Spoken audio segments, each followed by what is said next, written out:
नमस्कार, आप देख रहे हैं न्यूज फॉर नेशन और मैं हूं सांत्वना आपके साथ। ताजा खबर रांची से है, जहां पर एआईएमआईएम के राष्ट्रीय अध्यक्ष असदुद्दीन ओवैसी के स्वागत में रांची एयरपोर्ट पर भीड़ ने पाकिस्तान जिंदाबाद के नारे लगाए। जैसे ही वहां पर अनाउंसमेंट हुई कि असदुद्दीन ओवैसी की फ्लाइट लैंड करने वाली है, वैसे ही वहां पर मौजूद लोगों ने पाकिस्तान जिंदाबाद के नारे लगाने शुरू कर दिए, जिसके बाद रांची एयरपोर्ट पर पूरी स्थिति असहज हो गई। वहां पर मौजूद अन्य जो यात्री हैं वो सभी असहज हो गए। काफी मशक्कत के बाद पार्टी के लोगों के द्वारा, साथ ही साथ वहां पर मौजूद प्रशासन के द्वारा लोगों को चुप कराया गया। तमाम वीडियो हम आपको आपके स्क्रीन पर दिखा रहे हैं कि किस तरीके से वहां पर पहले पाकिस्तान जिंदाबाद के नारे लगाए गए, आखिर ऐसा क्यों किया गया, उसके बाद रांची एयरपोर्ट पर क्या कुछ हुआ, साथ ही साथ एआईएमआईएम के राष्ट्रीय अध्यक्ष असदुद्दीन ओवैसी ने क्या कुछ प्रतिक्रिया दी।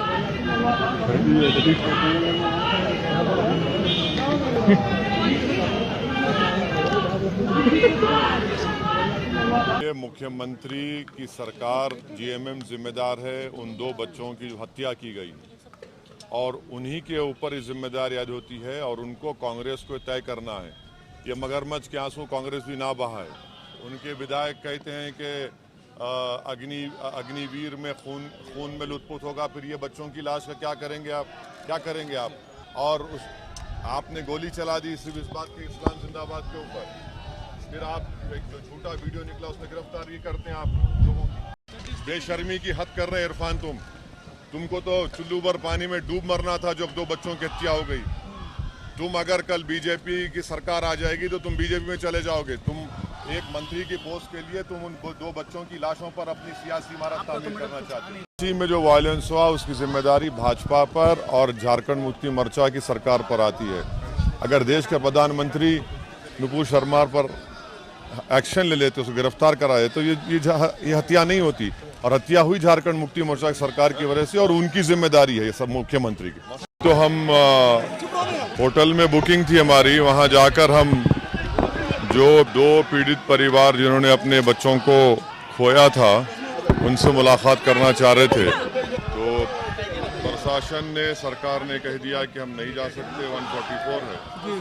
इसलिए अब जहां पर हमारी जनसभा है, इलेक्शन की रैली है, हम वहीं पर जा रहे हैं। अंसारी को अगर ज़रा भी ग़ीरत बाकी है तो उनकी पार्टी झारखंड मुक्ति मोर्चा की तायद कर रही है।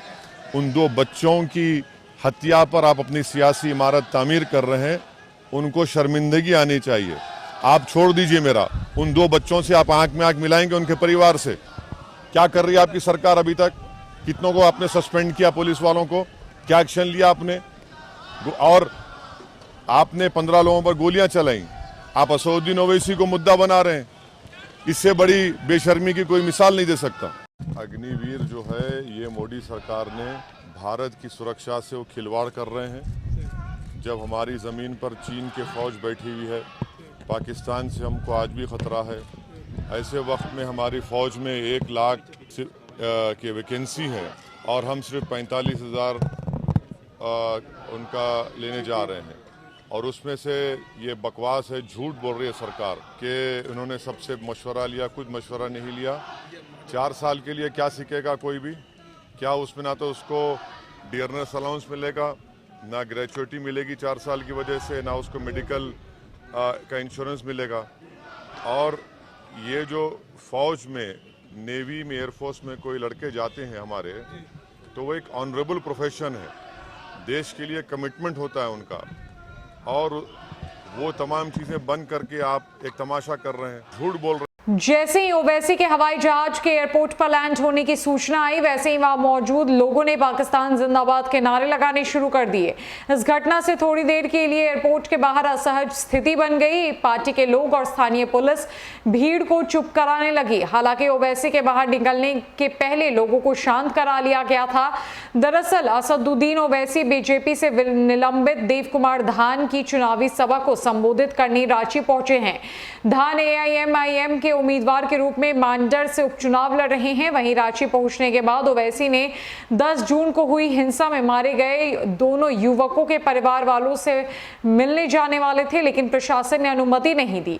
AIMIM के राष्ट्रीय अध्यक्ष असदुद्दीन ओवैसी ने 10 जून को रांची में हुई हिंसा के लिए झारखंड सरकार और बीजेपी दोनों को निशाना साधा है। बिरसा मुंडा एयरपोर्ट पर पत्रकारों से बात करते हुए उन्होंने कहा कि अगर बीजेपी ने नुपुर शर्मा पर पहले ही कार्रवाई कर दी होती तो रांची में इस तरह की घटना नहीं घटती।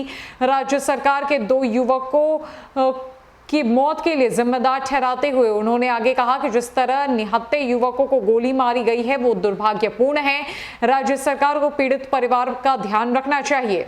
रांची एयरपोर्ट पर जैसे ही अनाउंसमेंट की गई कि जिस फ्लाइट से असदुद्दीन ओवैसी आने वाले हैं वो फ्लाइट लैंड करने वाली है, उसके बाद वहां पर मौजूद भीड़ ने अचानक से पाकिस्तान जिंदाबाद के नारे लगाने शुरू कर दिए, जिसके बाद वहां पर जो अन्य भीड़ थी, जो अन्य यात्री वहां पर थे, काफी असहज हो गए। पूरी स्थिति काफी अनकंफर्टेबल हो गई थी। पार्टी के मौजूदा लोग जो असदुद्दीन ओवैसी के लिए आए थे, साथ ही साथ वहां की लोकल पुलिस ने काफी मशक्कत के बाद भीड़ को शांत कराया। हालांकि ओवैसी के बाहर निकलने से पहले नारेबाजी बंद हो चुकी थी। साथ ही साथ असदुद्दीन ओवैसी ने क्या कुछ प्रतिक्रिया दी और 2 नवयुवकों की मौत पर किस तरीके से उनके द्वारा बीजेपी और झारखंड सरकार पर निशाना साधा गया है, वो भी हमने आपको इस खबर में सुनवाया है। फिलहाल के लिए इस अपडेट में इतना ही है। न कई अपडेट्स के लिए हमारे साथ बनी रहे न्यूज़ फॉर नेशन में। नमस्कार।